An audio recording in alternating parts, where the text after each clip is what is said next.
So disclaimers are that I'm not a nonviolent theorist. This theoretical approach is not my kind of background, and I take a much more facts on the ground approach to this paper, and that's how it came about. So I also want to say that I'm not discounting the role of Israel in the conflict, but I look at the internal Palestinian politics. So obviously you can't look at all areas, but my focus is very much on internal Palestinian politics. The paper is a little bit different, I think, to the rest of the ones at the conference in its approach. So I'm not sure how that will go down. And again, Paul, you might not like it so much. It comes off as a little bit critical and cold, but it's just the rest of my work doesn't come across that way, but it's just this one. So Paul's already covered off the BDS movement background. So as he already said, it started in 2005 and it comes from quite a long tradition of Palestinian nonviolent popular resistance.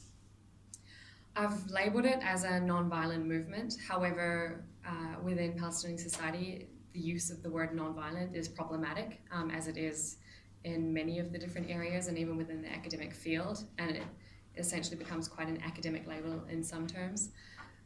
In the fact that, some of the BDS members that I've talked to, so there are some that adhere to nonviolence for their kind of philosophical purpose, and then there's others that are pragmatic. But they also are hesitant to use the word nonviolent because that then can be kind of viewed as delegitimizing other forms of resistance, and they don't want to delegitimize any form of Palestinian resistance. So I have classified BDS movement as a nonviolent movement because obviously they adhere to nonviolent principles of boycott, sanctions, and divestment to achieve the 3 objectives that Paul had up on his slide.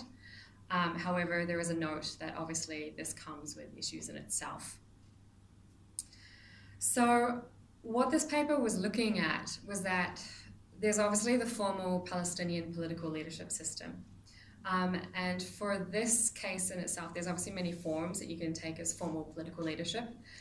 Originally, I've taken the PLO, so the Palestine Liberation Organization, and then I've had to, throughout my thesis as well, include in this sense the PA, the Palestinian Administration. So the Palestinian Administration fell out of the Oslo peace process, and what's happened on the ground is that's become quite a strong administrative body. And the PLO has become slightly weaker these days. So in order to kind of capture those very formal institutions, I use both. And there are differences between them. There are differences in how their legitimacy is viewed, but they are a little bit interchangeable in this paper. So what has happened a little bit since the Oslo peace process is that obviously that was negotiated by the PLO and the PA came out of that as the administrative body, is that civil society was cut out of the picture a little bit, or it was redefined as to how popular resistance should be.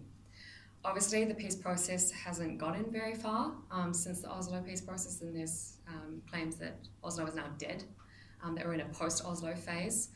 And BDS, the movement, can be seen as kind of coming about in order to circumvent this formal political peace process, because obviously it's not working, and especially in terms of kind of the material aspect on the ground, very, very little has been achieved. If anything, things can be seen to go backwards in some areas. So the BDS movement is very interesting because they claim to be apolitical. So they are a human rights-based movement, is how they label themselves. However, again, if you look at the goals, their 3 objectives, inherently they are political. Even if they come from a human rights perspective, which I don't disagree with, there is very much political meaning behind anything that the BDS movement is doing. So this is very interesting because they exist in order to circumvent this formal political peace process and say that they are apolitical. But as they are getting stronger, there are questions about their legitimacy and then the formal political peace process legitimacy, as they are seen in some ways to be standing in opposition to them. Now, they would never label themselves as standing in opposition to the formal peace process, but in interviews I've done with them, they are very critical of bodies like mainly the PA, less so the PLO, but mainly the PA. And so the question that came about with this is that obviously non-violent movements, often when they're looked at, especially in terms of the concept like legitimacy, the legitimacy that's the target is seen as the opponent, which in this case would be the state of Israel. So the BDS movement targeting the legitimacy of the state of Israel. That's a kind of clear relationship. However, in this case, I asked the question about what are the effects of the legitimacy upon the formal political bodies. And this is kind of looked at less so because technically BDS movement, PA, PLO, they're all on the same side of a liberation movement. Technically, they all have the same goals, even if they have very different ways of achieving these goals or visions or strategies or lack thereof. So there are less questions asked about the effects of the BDS movement on the internal system. And this becomes a problem when the BDS movement says that they are apolitical, because they aren't interested in any of the internal Palestinian political effects on paper. This plays out slightly different in reality. So there's kind of, there's issues between the rhetoric that are coming out from both sides. Because obviously the PA, as part of the Oslo peace agreements, is they have economic cooperation with Israel. So they have these formal agreements with the state of Israel, and therefore the PA takes a stance that it's not going to boycott the state of Israel because of this economic cooperation. However, it will boycott settlement products. And obviously the BDS movement does not take this approach. So increasingly there have been issues of the PA and the security forces having issues with popular resistance rallies, with the BDS movement itself within the occupied Palestinian territories. And so increasingly there is a tension between these two groups. And at the same time, the BDS movement is saying it's apolitical, but clearly there are some political effects happening here. So it was kind of just raising the question, and it was to open up discussion. I don't have an answer at all, but it's whether it's a question to ask about a non-violent movement as to whether it's actually delegitimizing the formal political bodies and, in this sense, the formal political process.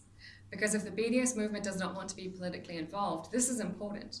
If they want to achieve their three goals, this is going to take negotiations at some point between the states of Palestine and the states of Israel. However, the BDS movement holds these goals. They hold no position on one state, two state, or anything like that. But if they are not on purpose delegitimizing the Palestinian bodies or the peace process, this is important to recognize, or at least talk about and have a discussion, which is kind of theoretically lacking in what I've looked at so far.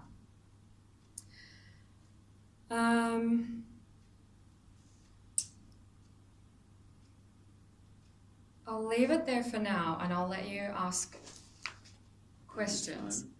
Yeah, actually, the question about, just quickly, do one for Paul, about the Australia, that could be said of so many countries. Any country with a colonial history. Obviously, Australia has a exceptionally bad colonial history, but that could be said of many countries that are still able to critique Israel. So I don't think Australia should worry about putting their foot in their mouth with that one when they've got their feet are already busy in their mouth. So yeah.